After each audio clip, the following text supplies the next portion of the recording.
오늘 하나님의 말씀 마가복음 10장 32절로 45절 말씀.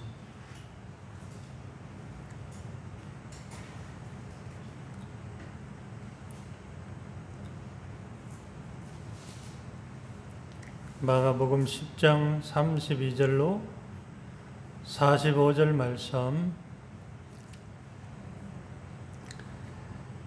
우리 같이 봉독합니다.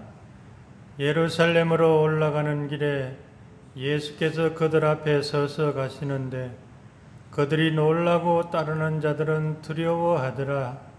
이에 다시 12 제자를 데리시고 자기가 당할 일을 말씀하여 이르시되 보라, 우리가 예루살렘에 올라가노니 인자가 대제사장들과 서기관들에게 넘겨지매 그들이 죽이기로 결의하고 이방인들에게 넘겨주겠고 그들은 능욕하고 침뱉으며 채찍질하고 죽일 것이나 그는 3일 만에 살아나리라 하시니라.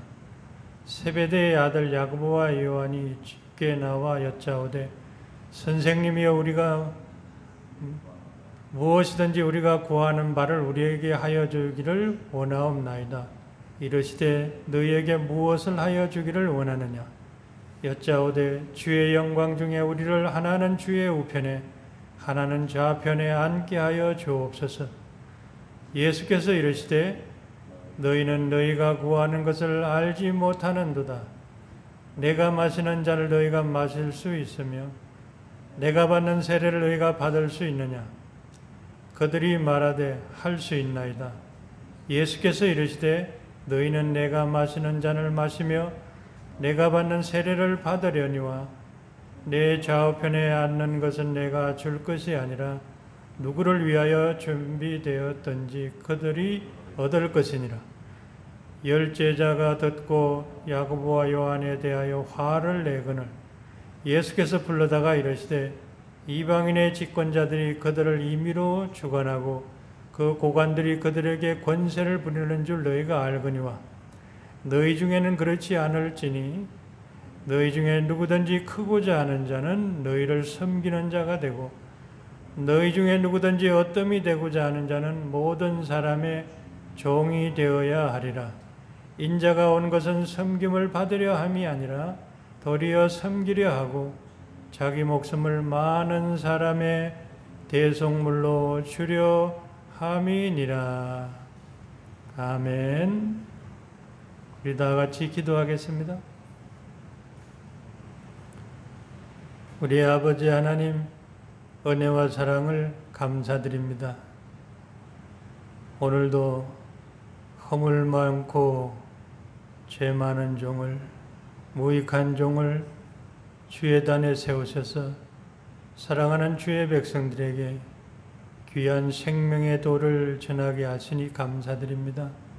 주의 성령께서 종을 붙잡아 주시고 전하는 자와 듣는 자가 하나가 되는 복된 시간 되게 하여 주시옵소서. 성령께서 감화 감동하셔서 말씀이 우리의 마음에 심겨지게 하시고 들은 말씀을 우리가 깨닫고 나가서 실천할 수 있는 우리가 되게 하여 주시옵소서. 감사와 영광을 주님 앞에 돌리오며 예수님의 이름으로 기도드리옵나이다. 아멘. 할렐루야. 사랑하는 은총성도 여러분 만나서 반갑습니다. 주님의 은혜와 평강이 늘 함께 하시기를 소원합니다. 오늘 예수님께서는 모든 사람들이 알아야 할 진리를 말씀하십니다. 아주 공개적으로 이제 오늘 예수님께서 이 대진리를 선포하십니다.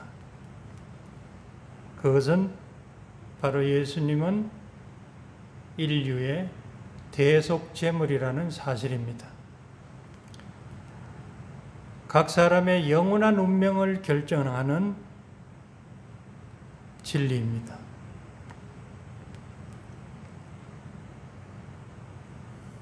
우리 모두가 예수님이 대속제물이시다는 것을 알고 믿고 고백할 때 우리의 죄사함을 받게 되고 영생을 얻게 되는 것입니다. 오늘 예수님께서 가브나움에서 베레아로 또 베레아에서 여리고를 지나 예루살렘으로 올라가는 도중에 일어났던 일을 말씀하고 있습니다.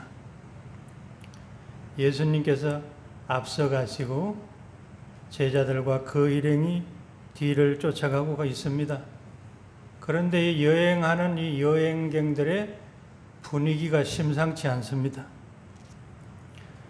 그게 보니까 말씀에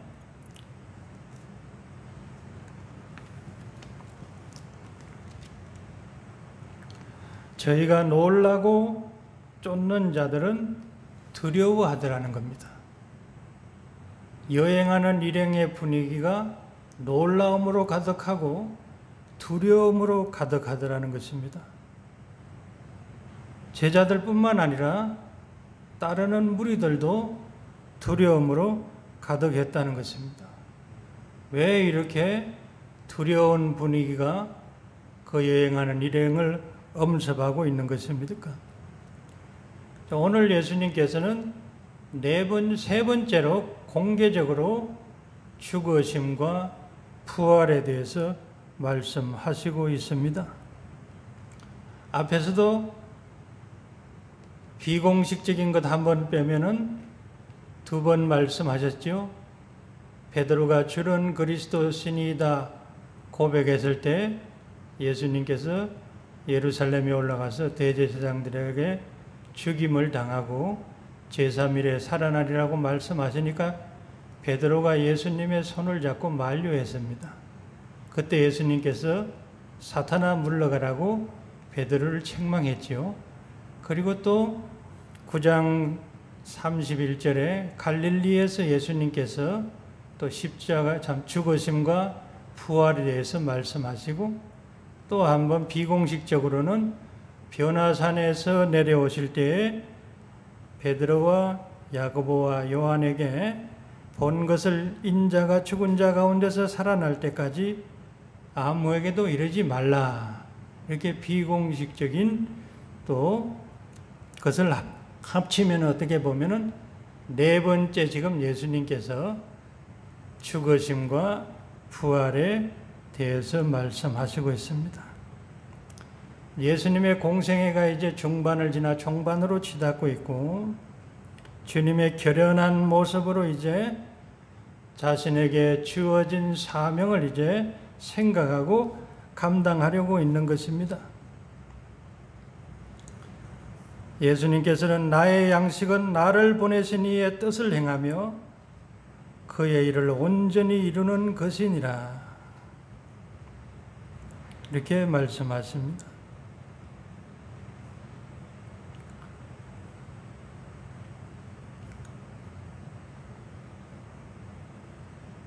바로 예수님께서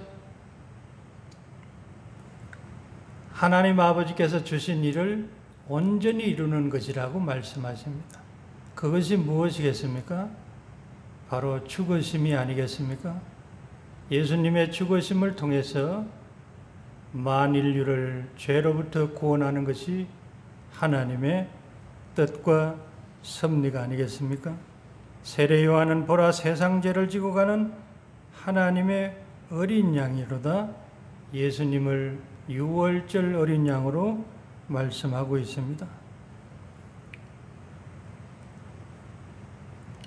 예수님은 죽으심과 부활에 대해서 지금 생각하고 계십니다. 그리고 제자들이 예수님의 죽으심과 부활을 수용하고 받아들이기를 예수님은 원하고 계세요. 근데 문제는 제자들이 아직까지 예수님이 하신 말씀을 깨닫지 못하고 있다는 것입니다. 이제 예수님이 예루살렘으로 향하고 있는 것은 이제 유월절이 가까워오고 있다는 것입니다. 왜냐하면 예수님은 유월절 어린 양이시기 때문에 유월절에 죽임을 당하시는 것이 바로 하나님의 뜻입니다. 근데 예수님은 지금 결연한 모습으로 예루살렘으로 향하고 있습니다. 이렇게 말씀하십니다. 보라, 우리가 예루살렘에 올라가노니 인자가 대제사장들과 서기관들에게 넘기우매 저희가 죽이기로 결단하고 이방인들에게 넘겨주겠고 그들은 능욕하며 침뱉으며 채찍질하고 죽일 것이니 저는 제3일 만에 살아나리라 하시니라. 예수님이 또 이 말씀을 하시니까 제자들의 그 일행, 예수님과 동행하는 일행들이 두려움이 가득했다는 것입니다. 왜 그렇습니까? 설마 하던 일이 실제로 벌어질 것 같은 분위기거든요.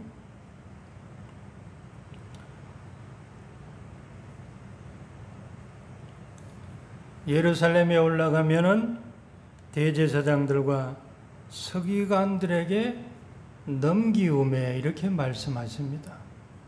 누가 넘겨줍니까?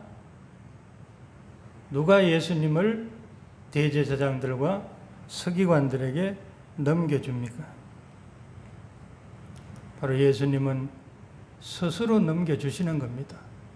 예수님이 지금 예루살렘으로 향하는 것은 지금 스스로 자신을 대제사장들과 서기관들에게 넘겨주시려고 지금 예루살렘으로 향하고 있습니다. 결연한 마음으로 지금 올라가시는 것입니다. 예수님은 이렇게 말씀하십니다. 이를 내게서 빼앗는 자가 있는 것이 아니라 내가 스스로 버리노라. 이르는 뭡니까? 예수님의 목숨을 빼앗는 자가 있는 것이 아니라 내가 스스로 버린다고 지금 예수님이 말씀하십니다. 예수님이 지금 예루살렘으로 향하시는 것은 스스로 목숨을 버리기 위해서 예루살렘으로 향하고 계시다는 것입니다. 그 대제사장과 서기관들이 어떻게 합니까? 저희가 죽이기로 결의한다는 것입니다. 그 사내들인 공회에서 예수님을 죽이기로 사형언도를 내리게 되지요. 그런데 문제는 사내들인 공회에서는 사형권이 없다는 것입니다. 그래서 로마 사람들의 손을 빌려가지고 예수님께 사형 집행을 하는 것입니다. 그리고 구체적으로 예수님이 어떤 모습으로 죽임을 당하게 될 것인지까지 말씀하십니다. 능욕하며 침뱉으며 채찍질하고 흉악범 취급을 해서 사형 십자가에 죽일 것까지도 예수님이 지금 말씀하십니다. 예수님은 어떠한 죽음을 죽으실 것인지도 지금 다 아시고 계신 것입니다. 자기의 목숨을 이제 넘겨주시기 위해서 결연하게 지금 예루살렘으로 향하고 있습니다. 아마 제자들과 그 일행은 이러한 예수님의 모습에서 두려움감까지도 느낀 것 같습니다. 미래에 무슨 일이 일어날지 가늠할 수 없지만은 예수님께서 당신이 죽을 것을 아시면서도 결연하고 당당하게 예루살렘으로 향하는 모습을 보고 모든 일행은 두려워하더라는 것입니다. 두려움을 넘어서 놀라고 있다고 이렇게 말씀하고 있습니다. 그리고 예수님은 제3일에 또 살아나리라고도 말씀하십니다. 예수님은 죽음 뒤에는 반드시 부활에 대해서 말씀하십니다. 제자들의 일행은 아마 예수님의 이 말씀을 깨닫지 못했으리라 생각합니다. 살아나리라는 말씀을 제자들은 수용하지를 못하고 있습니다.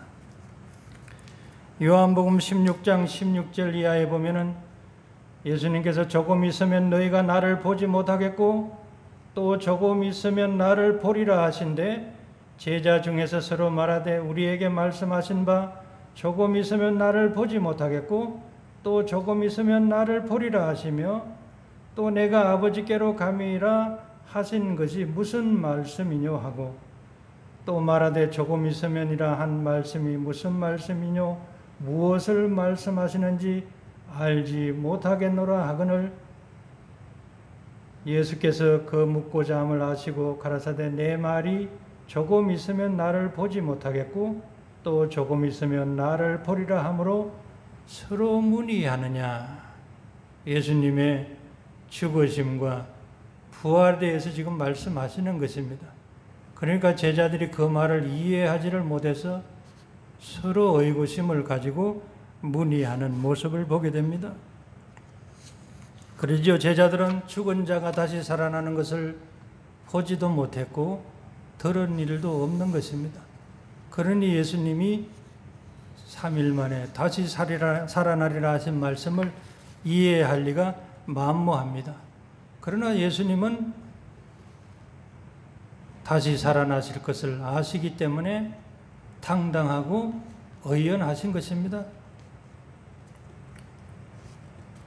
예수님은 죽음을 말씀하실 때는 반드시 다시 살아나는 부활에 대해서 말씀하십니다. 그렇기 때문에 죽음의 두려움을 이겨낼 수가 있는 것입니다.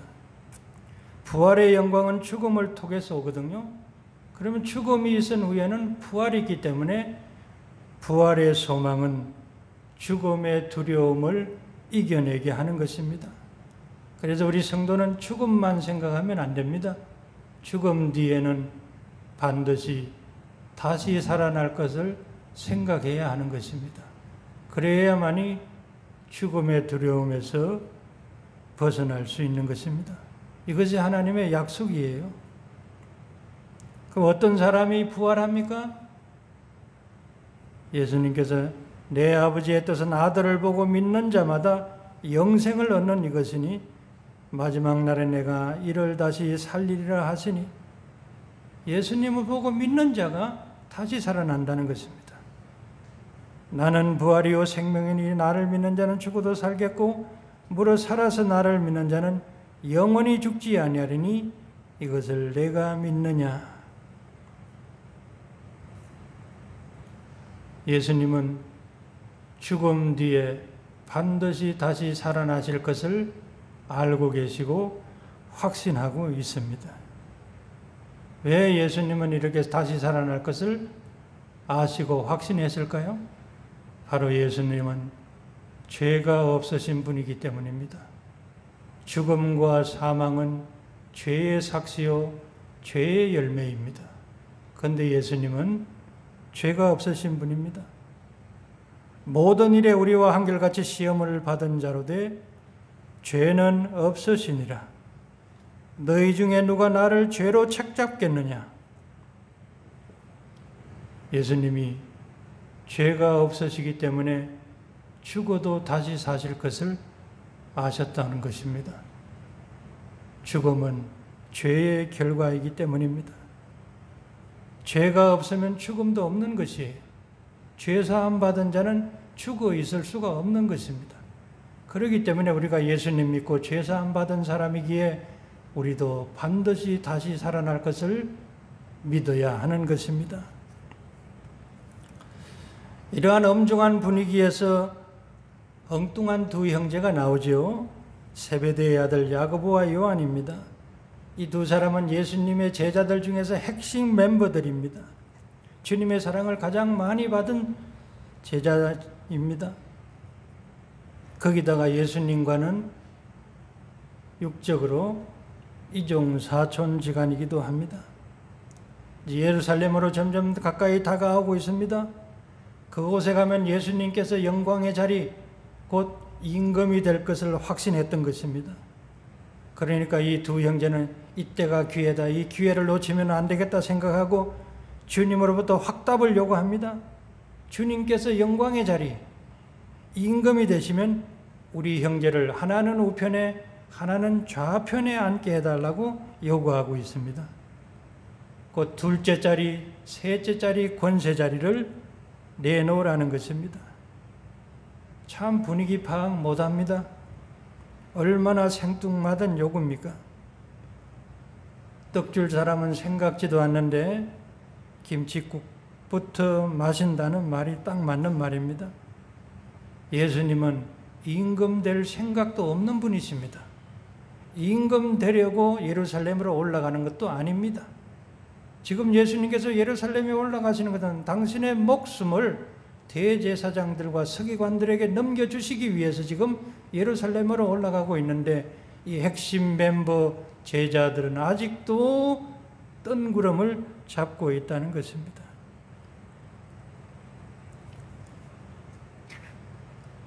참 슬픈 얘기지요. 예수님은 죽음을 얘기하고 있는데 제자들은 허영심을 얘기하고 있습니다. 그리스도인이 된다는 것은 세 가지가 변해야 된다고 합니다.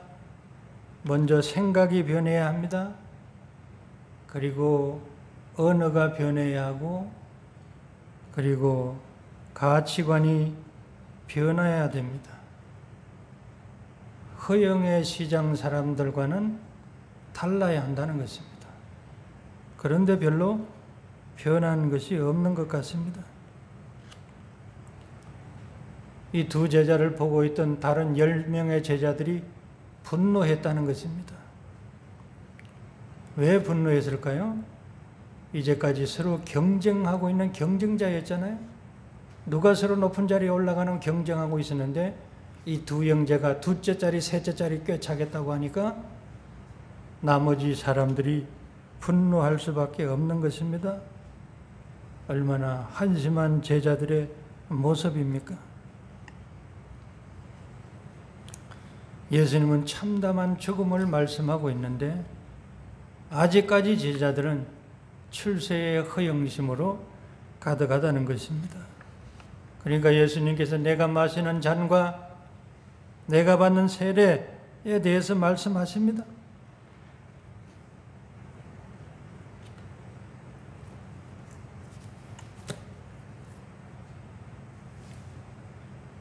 너희 구하는 것을 너희가 알지 못하는도다.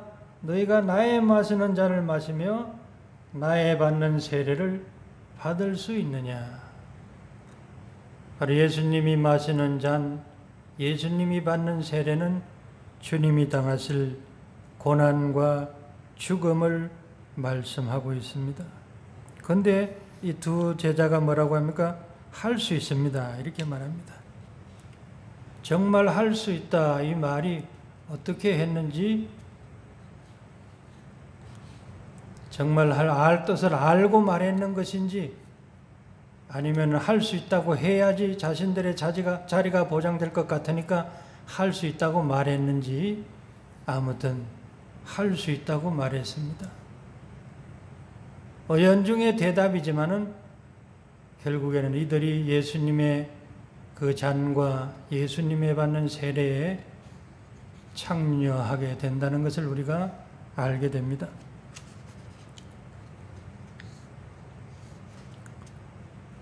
여러분, 예수님이 세상에 오신 목적이 무엇입니까? 오늘 예수님께서 만천하에 분명하게 선포하고 있습니다. 바로 나는 대속제물이다. 예수님은 대속제물로 세상에 오셨습니다. 여러분, 죄는 반드시 대가를 지불해야만이 죄가 용서받을 수가 있습니다. 인간은 죄로 말미암아 죽음을 당하게 되고 영원한 멸망에 처하게 되었습니다. 하나님께서 죄로 멸망하는 인생들을 불쌍히 여기시고 구원의 길을 예비해 놓으셨습니다. 죄사함 받는 길을 예비해 놓으셨다는 것입니다. 여러분, 죄값을 없애는 것은 죽어야지 없애됩니다. 내가 죽고 내가 영원한 멸망을 받으면 죄가 없어집니다. 그러면 어떻게 되겠습니까? 그래서 하나님께서는 죽지 않고 죄사함 받는 길, 죽지 않고 사는 길을 준비하셨는데 그것이 바로 대속제물입니다. 첫사람이 죄를 범하고 난 다음에 하나님께서는 짐승의 가죽으로 그들의 수치를 가려주셨습니다. 그들의 죄의 수치를 가리기 위해서 짐승이 희생했습니다. 구약에서는 죄를 가리기 위해서 송아지, 염소, 양 이런 것으로 대속 제물을 삼았습니다. 근데 구약에서는 이런 것들을 가지고는 죄의 수치를 가릴 수가 없고 죄를 없이 할 수 없다고 히브리서 기자는 말씀하고 있습니다. 이는 황소와 염소의 피가 능히 죄를 없이 하지 못함이니라. 구약에 그 많은 5대 제사가 있고 많은 제사를 지냈지만은 그 짐승의 피로는 죄를 없이 할 수 없다고 말씀하십니다. 그러면 우리가 의문을 가질 수가 있겠지요. 죄를 없이 하지 못하는 짐승을 왜 제물로 드리라고 했을까 말입니다. 구약은 하나의 예표에 불과합니다. 그림자에 불과합니다. 이와 같이 예수는 더 좋은 언약의 보정이 되셨으니 이렇게 말합니다. 옛 언약에서 새 언약으로 하나님이 준비하신 것이 바로 하나님의 독생자 예수 그리스도이십니다. 이제 자기를 단번에 제사로 드려 죄를 없게 하시려고 세상 끝에 나타나셨느니라. 그렇습니다. 구약의 짐승으로는 죄를 없이 하지 못하고 예수 그리스도의 죽음으로 말미암아 단번에 죄를 없이 할 수 있다고 말씀하고 있습니다. 여러분, 대속제물은 반드시 흠이 없고 점이 없는 짐승이라야 했습니다. 예수님은 죄가 없으신 분이십니다.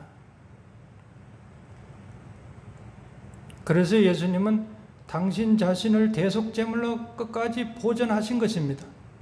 사탄이 얼마나 예수님을 죄짓게 하려고 했겠어요?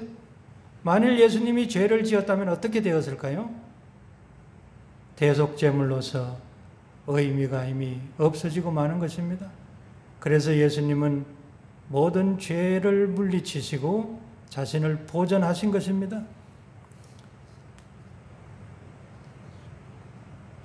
시편 기자는 여호와여 나를 지키사 악인의 손에 빠지지 않게 하시며 나를 보존하사 강포한 자에게서 벗어나게 하소서. 저희는 나의 걸음을 밀치려 하나이다. 어떻게 하든지 사탄은 예수님을 죄짓게 하려고 했지만은 예수님은 모든 죄의 유혹을 이겨내시고 대속제물이 되신 것입니다. 대속제물은 죄가 없어야 합니다. 여러분, 두 가지가 대속제물에게 필요한 것입니다. 첫째는 사람이 죄를 짓고 짐승이 죽는 것 가지고는 하나님의 공의에 합당하지가 않습니다. 사람이 죄를 지으면 사람이 죽어야 합니다. 그런데 그 사람이 어떤 사람이어야 하느냐? 죄가 없는 사람이어야 한다는 것입니다. 오직 예수님만이 죄 없으신 분으로 대속제물이 되시는 것입니다. 그래서 하나님의 공의를 만족하게 하기 위해서 예수님은 친히 당신 자신이 대속제물이 되신 것입니다. 누구든지 그 예수님을 믿기만 하면 예수님이 나의 죄를 위해서 대속제물이 되셨다, 나를 대신해서 십자가에 죽으셨다, 나의 죄를 없이 하시려고 죽임당하셨다는 것을 시인하고 믿고 시인하고 수용하기만 하면은 우리의 죄가 사함받게 되는 것입니다. 우리가 그리스도 안에서 그의 은혜의 풍성함을 따라 그의 피로 말미암아 구속 곧 죄사함을 받았으니 말씀하십니다.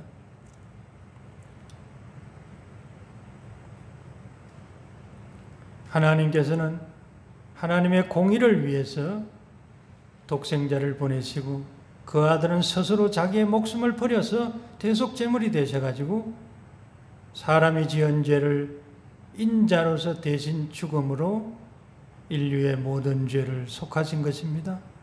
누구든지 주의 이름을 부르는 자는 구원을 얻고 영생을 얻게 되는 것입니다. 우리 기도하겠습니다. 하나님 아버지 은혜와 사랑을 감사드립니다. 주님께서는 이제 공생의 마지막을 향해서 가시면서 특히 예루살렘을 향해서 올라가시면서 다시금 예루살렘에서 있을 일에 대해서 말씀하십니다. 그의 죽으심과 부활에 대해서 말씀하시니까 모든 제자와 일행들이 떨고 두려워했다고 합니다. 예수님의 결연한 모습에 그들이 아마 두려워한 것 같습니다. 그러나 그들이 아직도 그 사실을 수용하지 못하는 것을 보게 됩니다. 하나님 아버지, 우리에게 믿음을 주셔서 예수님이 모든 사람의 대속제물이라는 것을 믿게 하여 주옵소서. 특히 각 사람이 고백하여 바로 예수님은 나를 위해서 대속제물이 되셨다는 것을 시인하고 고백하게 하여 주시옵소서. 그리하여 모두 죄사함 받고 영생을 얻게 하여 주옵소서. 감사하며 예수님의 이름으로 기도드리옵나이다. 아멘.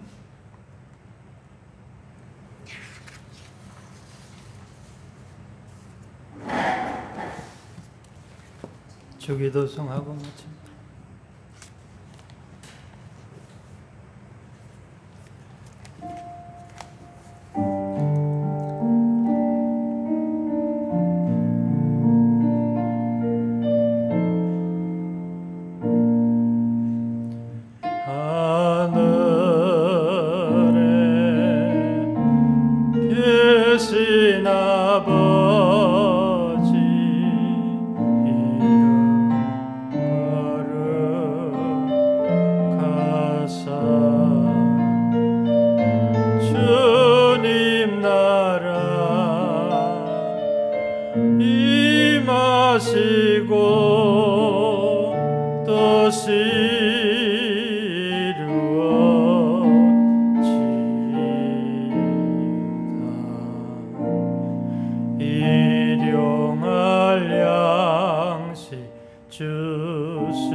만인류를 위해서 이 땅에 오셔서 대속제물이 되신 우리 주 예수 그리스도의 무한하신 영광과 모든 인류를 죄로부터 구원하시기 위해서 독생자를 아낌없이 내어주신 하나님 아버지의 만극하신 사랑하심과 오늘도 택한 백성들 가운데 역사하셔서 믿음으로 역사하시며 또 예수 그리스도가 또 대속제물이라는 것을 시인케 하시는 성령 하나님의 충만하신 은혜가 우리 온천교회 모든 성도들 위해 이제로부터 영원토록 함께 하실지어다. 아멘.